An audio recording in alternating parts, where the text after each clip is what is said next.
बंधु माने संसार रे सबु मनुष्य को टंका रोजगार करिवार इच्छा थाए तेबे रोजगार करिवार उपाय निजर होइथाए एवं से टंका रोजगार करिवा पई भल बाटरे जीव किंबा खराब बाटरे जीव ताहा संपूर्ण भावरे ता निज उपरे निर्भर करि थाए। आज कालिका दुनिया एभली होइछि जे एठारे अधिकांश लोक टंका रोजगार पाई खराब बाट को आपणाउछंती।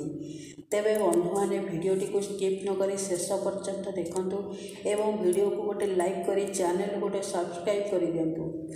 बंधु मान किंतु किछि लोक एभली मध्य अछंती जो मानक पाखरे धन अर्जन करिवार स्रोत रहिछि किंतु टंका संचित होई पारु नाही। तेणु एही समस्यार समाधान पाई आज आमे आपनकु शास्त्र सहित जड़ित किछि उपाय विषय कहबू जहाद्वारा धनजनित समस्या दूर होई जीवो। विशेष करी शास्त्र रे वर्णित होइथिबा किछि एपरि जिनिस रहिछि जहाकु जदि आपण निज पर्स रे रखंती तेबे पर्स केबे खाली हुए नाही। धनर देवी माता लक्ष्मी को जदि आपण निज पर्स रे स्थान दियंती तेबे आपणक पर्स केबे खाली हेबो नाही। किंतु ध्यान देबे जेपरि माता लक्ष्मी बसिथिबा मुद्रा रे थिबा आवश्यक। हिंदू धर्म रे अश्वस्थ गछ पूजा होइथिबारु पर्स रे अश्वस्थ पत्र रखंतु। एहा द्वारा आर्थिक समस्या हुए नहीं किंतु एहाको अभिमंत्रित करी रखंतु। एही भली एक नाली कागज रे निजर मनस्कामना लिखि पर्स रे रखिवा सहित चाउलर किछि दाना रखिवा द्वारा माता लक्ष्मी प्रसन्न होती। एहा द्वारा अଯଥା खर्च हुए नहीं। एसबु व्यतीत आपण पर्स रे कुमति चक्र रूपा मुद्रा काच खंड किंबा छोट छुरी रुद्राक्ष गुरुजनक ठारू मिलिथिबा टंकारे हळदी एवं चंदन लगाई पर्स रे रखी दियंतु। एहा व्यतीत पर्स रे केबे भी टंका को मोड़ी मकची रखिया उचित नुहे नचेत एहा द्वारा अधिक आर्थिक क्षति होइथाए। प्रत्येक व्यक्तिर जीवन रे भल समय एवं खराब समय उभय आसी थाए। तेणु भल समय अर्थात राजयोग आसिले सेही समय को जानी अधिक परिश्रम करिया उचित जहाद्वारा आर्थिक उन्नति हेबो।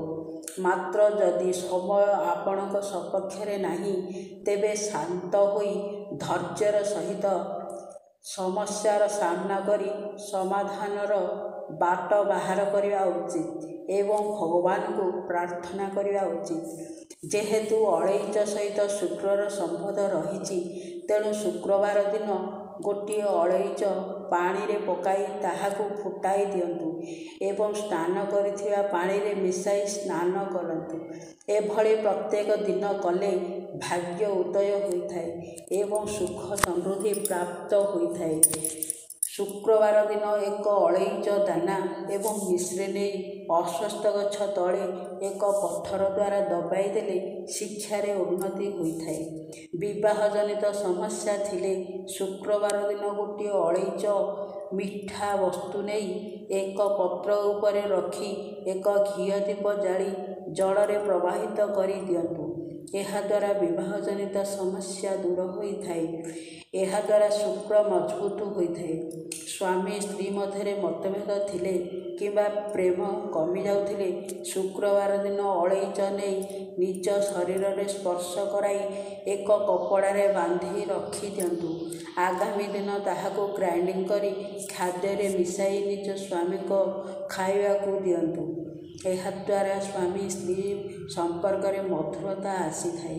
आपण एही उपाय को रविवार दिन मध्य करि पारिबे। पाठ पढ़ारे आग्रह कमी जाउथिले अल्प क्षीर रे अळैच पकाई फुटाई घी घर को आसीथिबा कौनसी गरीब को पीबा को देई दियंतु। अर्थात समस्या मुक्ति पाई कौनसी गरीब व्यक्ति को कंचा अळैच किछि मुद्रा दान रे दियंतु।